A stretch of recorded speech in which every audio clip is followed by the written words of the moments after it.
In the top stories, Senator Phipps thanks School of Pathology for its work in St. Kitts Nevis. Commissioner Quealy says the force will not protect bad cops. And Travelocity calls St. Kitts a must-visit island. We'll be right back with the details after this.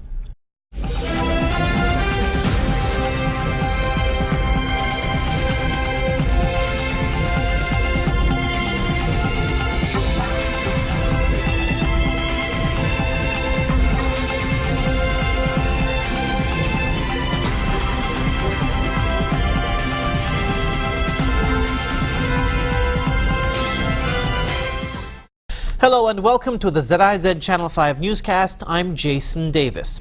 Minister of State responsible for health, the Honourable Wendy Phipps, has emphasized the importance of the School of Pathology's work in St. Kitts this past week, including a free foot care clinic. She was at the time speaking at the graduation ceremony for students at the School of Pathology on Friday night at the Marriott Resort. She said the school's work is appreciated considering the Federation's ongoing challenge to tackle non-communicable diseases such as diabetes and their complications. When you combine the statistics of persons who are not only suffering from hypertension but diabetes at the same time, because of that quantity of the over 1,100 registered diabetics, at least 300 of those are also hypertensive persons. So it's a double challenge for us here in St. Kitts and Nevis. She also spoke of the significance of the school's efforts in the Federation. Your visit is important to us because it helps us in terms of our health advocacy and promotional efforts, in terms of making people understand that they need to be more responsible for their own health care, and they at least should have a partnership role with stakeholder agencies like yourselves, non-governmental agencies, the government, their own private physicians, if they can afford that type of care, in terms of creating better health outcomes for us in the Federation of St. Kitts and Nevis. The foot care clinic ran for 5 days at the Old Boys School, and the School of Pathology wrapped up activities in St. Kitts with its graduation ceremony on Friday night. Commissioner of Police Ian Quealy says the force will not tolerate officers who have broken the law. During the Prime Minister's press conference last week, the Commissioner told the press that the force is not afraid to take action against officers who have been involved in illegal activities. We have never been afraid to investigate our own, and we will not condone or cover up any illegal activities. As a matter of fact, we do have a couple of officers on suspension, waiting for their day in court as it relates to criminal offences that they have been alleged to have committed. Specifically referring to a case in Nevis where 2 officers were accused of robbing an individual, the Commissioner said the matter is being investigated, but it takes time. Matters of those natures need time to investigate. The matter is currently being investigated. I am aware that the file is on its way up the chain, and as soon as we have the results of that investigation, we will take a decision, one way or the other. Commissioner of Police Ian Quealy. In other news, Travelocity, an American online travel agency, has ranked St. Kitts among the top 6 Caribbean islands you need to visit now in 2017. An article dated the 2nd of February describes St. Kitts as, quote, one of the Caribbean's sweetest treats, end quote. The author writes, quote, formerly a sugar-producing powerhouse, now the island is home to the last railway in the West Indies, an 18-mile journey that takes riders back in time. You can see so much of the island in just a few hours, all while sipping on tropical drinks and taking in the sea breeze. Volcano hikes, scuba diving, helicopter rides, and vervet monkey encounters round out some of St. Kitts' most epic adventures, end quote. The other 5 countries listed among the top 6 Caribbean islands to visit in 2017 by Travelocity.com include Bonaire, Aruba, Cuba, Puerto Rico, and the Dominican Republic. St. Kitts is the only Caribbean island among the others with its official language being English. Coming up, we'll have another look at some of the stories from the past week. Stay tuned. Need a new stove, fridge, bed, or TV? Short on cash? Come to Courts and let's get it done. Trade in your old items for 15% off the purchase of a new one and get what you need now with Courts Ready Finance. So let's get it done. Only at Courts, bringing value home.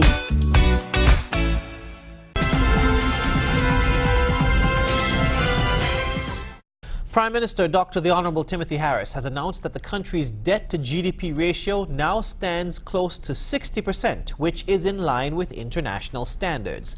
This was revealed during a recently held Good Governance and Accountability for Prosperity Forum, where the Prime Minister and his ministerial colleagues gave an account of their stewardship since taking office. This Team Unity administration has held true to its mandate to work for the people. What we say is what the central bank has said, that we are the best performing country in the Caribbean. What we say is what the Caribbean Development Bank has said time and time again. What we say is what the Economic Commission for Latin America and the Caribbean has said. St. Kitts and Nevis is performing better than all the rest. Prime Minister Harris, who is also the Minister of Finance, noted that under his watch, the Team Unity administration, less than 2 years into its 5-year mandate, paid off the country's debt to the IMF. In less than 2 years, to wipe out the IMF debt, $117 million we wrote off. Well, not wrote off, we paid off. And bring an end to the national disgrace, where the first time in the history of our country, we went to the IMF begging. And I still come to the country to say, year after year, month after month, under my watch, the country is in surplus. On Friday, January 20, Dr. Harris reported in the National Assembly that, quote, the preliminary data shows that for 2016, the fiscal operations resulted in a recurrent account surplus of $128.3 million, an overall surplus of $130.3 million, and a primary surplus of $154.7 million. At a ceremony to mark the 82nd anniversary of the Buckleys riots on Saturday, Deputy Prime Minister the Honorable Sean Richards honored all those who sacrificed their lives in 1935.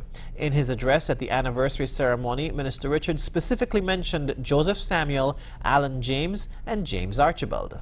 The sacrifice which they made and their family bore can never be measured, but must always be remembered. Others have given over time, but it is the ultimate sacrifice of their life which made it possible for others to give. He also noted that unemployed workers at that time put their lives in jeopardy to stand with the workers for a better future. We must also recognize that one of the first great sacrifices of 1935 was executed by the unemployed workers, who agreed to stand with the workers on strike, even though it potentially meant continuing in abject poverty. It is always harder to stand against tyranny when those in charge show no value for your welfare or even for your life. Minister Richards reflected on the theme of the 82nd anniversary, which is, "We shall embrace the ultimate sacrifice of the Buckleys uprising."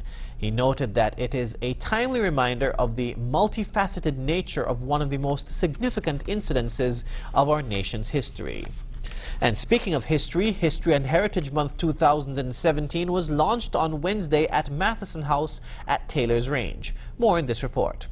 The 11th Annual History and Heritage Month of activities was officially launched by Deputy Prime Minister and Minister of Culture, Honorable Sean Richards, in the presence of history and heritage enthusiasts. Addressing the gathering, Minister Richards commended the History and Heritage Committee for its dedicated efforts over the past 11 years. I, of course, would want to commend the History and Heritage Committee for organizing not one day of activities, not a week of activities, but an entire month of activities during which we can reflect and during which hopefully we can make some positive changes. Because it's not merely just about reflection, but if at the end of it, no change is effected, then I think to some extent we would have wasted our energies. He said the promotion and preservation of our history and heritage will require a collaborative effort between the government and the public. Quite often I get the question from persons, what is the government doing to promote and preserve our culture, our heritage, our history? The truth is that the government can only do so much. It can put policies in place. The Department of Culture can organize activities.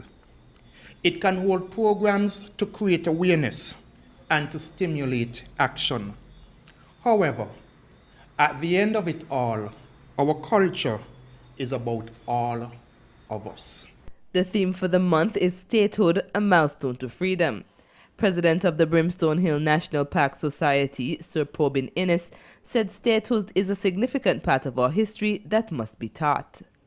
You can't believe it, but it's 50 years ago this year that we welcomed statehood. On the 27th of February, 1967. And this is one of the things which we have to recognize. One of the reasons why we need to keep on reinforcing these things and reminding ourselves of these events is that the younger generation who are coming on really don't know about it. We have to tell them, we have to remind them, we have to encourage them to read more about these things. And this is one of the things which we hope we'll be able to do during the course of this month. Activities this year include a statehood lecture, a panel discussion, a cultural fair, and a social evening for seniors. There is a similar observance of History and Heritage Month currently ongoing in Nevis. According to the Brimstone Hill Fortress website, History and Heritage Month seeks to promote a greater awareness and appreciation of the history, heritage, and culture of St. Kitts and Nevis. The Rotary Club of Llamiga's Foot Care Clinic wrapped up its week-long foot care services on Friday. Shaira Flanders tells us more. Held at the Old Boys School under the leadership of founder of the North American School of Pathology, Dr. Catherine Von Gavel, the Rotary Club of Llamiga has officially wrapped up its free foot care clinic. ZIZ visited the foot clinic and spoke with Dr. Von Gavel, who said that the local response has surpassed her expectations. We are so excited to have such a tremendous turnout. I think, as Roger said, we will probably be seeing close to 1,000 people. It has totally met our expectations. It's more than met our expectations.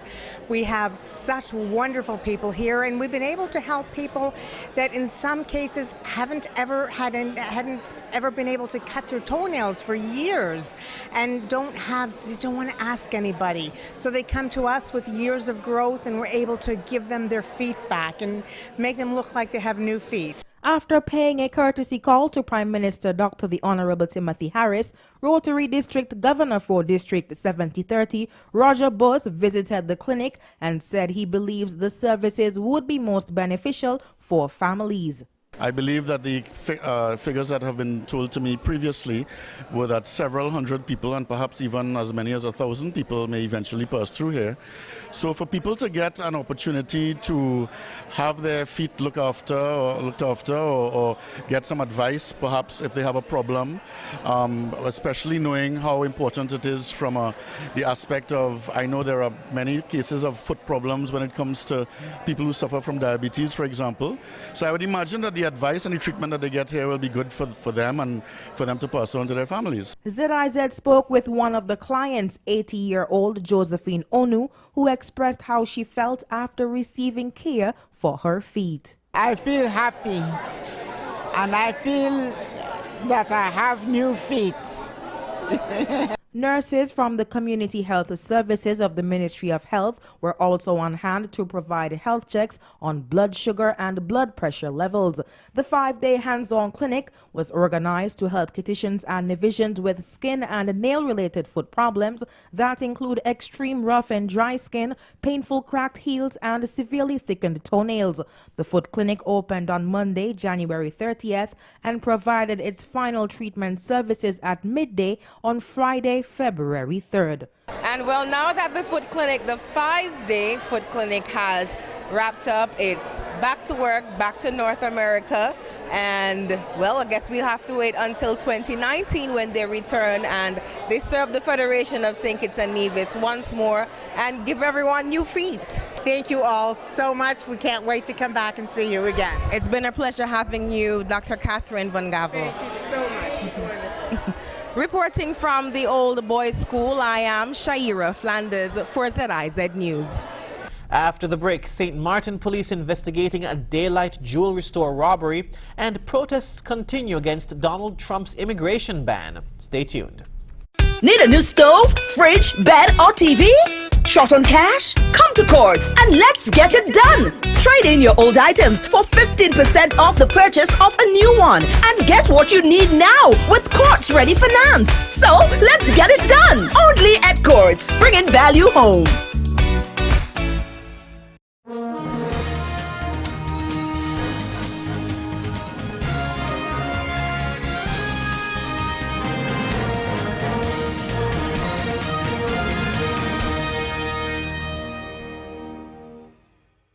The police in St. Martin are investigating an armed robbery which took place on Saturday at approximately 11:15 a.m. at Dazzling Gems on Front Street.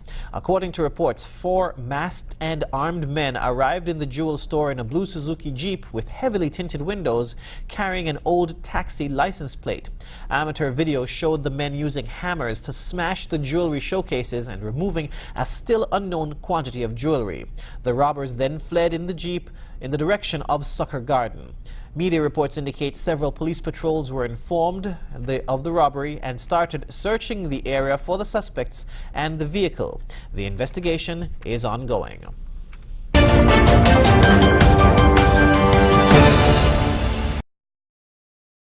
On the international scene, on Saturday night, thousands of demonstrators took to the streets near the Florida estate of U.S. President Donald Trump to speak out against his executive order that limits immigration. Sarah Duffy reports. Thousands of protesters marched near the Florida estate of U.S. President Donald Trump to protest his now blocked executive order temporarily limiting immigration. Meanwhile, Trump attended an International Red Cross Gala fundraiser at his Mar-a-Lago resort. The protest began with a rally outside Trump Plaza in West Palm Beach. They then marched 2 miles to Trump's estate. We have a unique opportunity living in Palm Beach County to send a direct message to Donald Trump, and not just to Donald Trump, but any organization that might be considering choosing Mar-a-Lago as a venue. And you know, divesting is a great way in a capitalist society to show your discontent with a person or with a business. About 700 guests were expected to attend the White Tie fundraiser, outnumbered by the protesting crowd.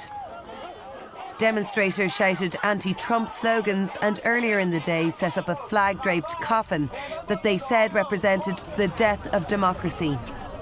There were also Trump supporters who showed up to defend the president.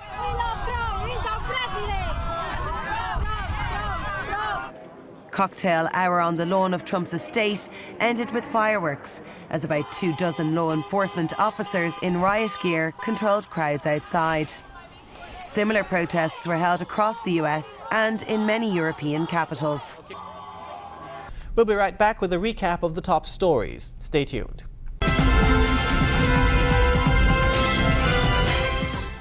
Recapping the top stories, Senator Phipps thanks School of Pathology for its work in St. Kitts Nevis.